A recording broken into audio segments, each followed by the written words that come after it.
Gina. And I'm Layla. Welcome back to our channel, Elementary My Dear, where we make nutrition science easy for you to digest. So this is our second episode of our utero health series, and today we're talking about pregnancy. Woo! Make sure you hit the subscribe button so you never miss one of our videos. So I personally have never been pregnant. Me neither. I will say though, I'm getting to the point in my life where people are often asking about my life plans as if it's any of their business.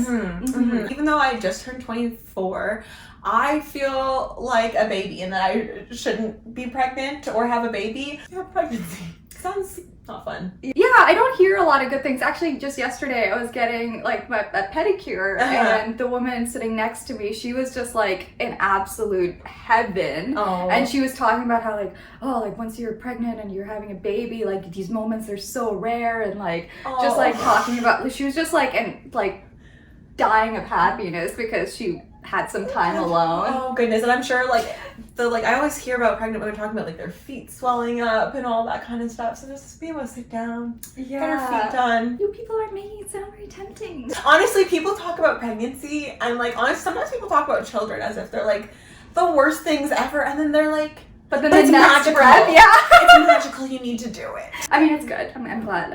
I'm glad people are having children, propelling the species forward. It's key. But if you are pregnant or have been pregnant, plan on becoming pregnant, or know someone who ever was pregnant, which we all do because we all were born, please watch this video to know how to nourish yourself properly so that your baby comes out the best it can be. Just a heads up though, throughout this video we will be talking about some specific numbers, and they are kind of focused on people 19 plus that are going through pregnancy.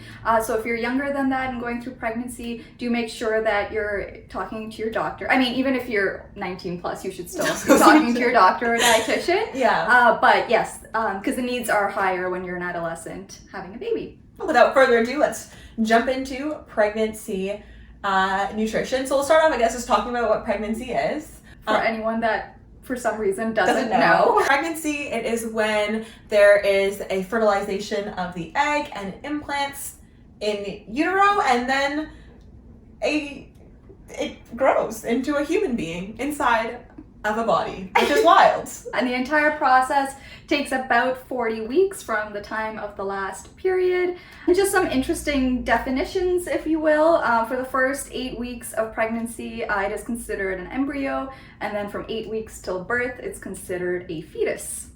Yeah. So if you hear either of those terms while we talk today, that is what we're saying. So it may be intuitive, but maternal nutrition is actually really important because what the mother eats is used to literally grow another human being. And it's also really important to know that the mother themselves are going through a lot of physiological changes as well, like growth in fat stores, growth in breast tissue, and increases in blood volume. And there's a lot of research that actually shows that, maternal nutrition can contribute to or kind of help prevent complications for the fetus as well as complications for themselves, things like gestational diabetes or preeclampsia. Getting good nutrition during pregnancy is important during the pregnancy and for the fetus, but what we're learning more and more about is that having good nutrition during pregnancy sets up the offspring or the child for their health long term. Children with high or low birth weights can see increased risk for things like obesity and diabetes, and that's effects way down the road. And there's also research that shows that the lifestyle factors that occur during pregnancy can influence the genetics of the offspring that can carry on for generations with something called epigenetics. What you do during pregnancy could not only just impact you or your child when they're small, but them throughout their whole entire lives and potentially even future generations. So I know that sounds super intense, but don't worry. There are just a few small things that you can do to kind of really help promote the health of yourself as well as the health of your baby. So I think that the first thing that you think of when you think of nutrition for pregnancy, people are always like, I'm eating for two, which kind of, I think, makes people think that you need to eat twice as much food. That's a very common notion, and I think it kind of almost sounds exciting because I think for a lot of women, especially in this day and age, may feel the need to restrict their food a lot for a variety of reasons, that almost that opportunity to eat a lot more can be very exciting. You get an excuse. Yeah. Like, I'm actually eating for 2. I'll be getting dessert because I'm eating for 2. The interesting thing is that, in the first trimester, the needs actually don't go up that much at all, really, because it's a itty bitty thing. It's a tiny little thing. You don't really have that many big physiological changes happening. we do see the calorie needs go up in the second and third trimester, however. So in the second semester, student brain. In the second trimester, your needs might go up by about 340, 350 calories, and in the third trimester, it goes up by about 450 calories. So that's kind of like, either maybe a large snack or a smaller meal. One thing that's really interesting is that a lot of those calories aren't because, let's say, you're using more energy just chilling and living. It's actually because you get you have a little bit more weight and it's harder to move, you're less efficient moving, so you need extra calories to help fuel you getting through your day. Another joy of pregnancy. And getting in that extra food is also a way to get in those extra nutrients that you need as well. When you say eating for 2, that kind of makes you think of extra calories, but when you look at it, the actual need for nutrients, like micronutrients, like vitamins and minerals, is more than the extra needs that you have for calories. So what that means is that even though we want extra calories during that second and third trimester, the quality of those, where those calories are coming from, matter a lot more than maybe even just increasing the amount of food that you're eating. And of course, I'm sure we all know, but gaining weight during pregnancy is amazing and required and recommended. But what's really fascinating to me is that only about 25% of the weight gain actually comes from the fetus itself. That's insane to me. I remember learning that and being like, whoa. I think we know, when babies, when they're born, they're 7-8 pounds, some obviously a little higher, some a little bit lower. So that's about 25% of the total weight gain. And interestingly, maternal fat stores kind of is about another 25% as well. And that just shows how important it is building up those energy stores for once the fetus is born, for things like breastfeeding. And stay tuned because our next video is going to be on breastfeeding. That is true. Another thing is that blood stores increase a crazy amount during pregnancy to be able to get enough blood to the fetus and also to the physiological changes and also the placenta and all that kind of stuff. Your blood volume increases a lot. And so that in and of itself is about 2 kilograms or 5 pounds of the typical weight gain. So aside from, the fetus and the maternal fat stores and the blood volume, of course, there's other things as well, like the placenta, the amniotic fluid, the extracellular fluid, and other things. But yeah, it's crazy that, only 25% of the weight gain actually comes from the fetus itself. So there's a few nutrients that that are really, really important during pregnancy to make sure that the fetus is growing well and is healthy, and also to reduce the risk of complications in the person giving birth. And so the first one is folate, and I think this is the one that most people know about. It's in a lot of prenatal vitamins, and it actually plays a really important role during pregnancy for the development of the fetus. Folate is a B vitamin that's really crucial, especially in the first trimester of pregnancy, because it's necessary for the development of the neural tube in the fetus.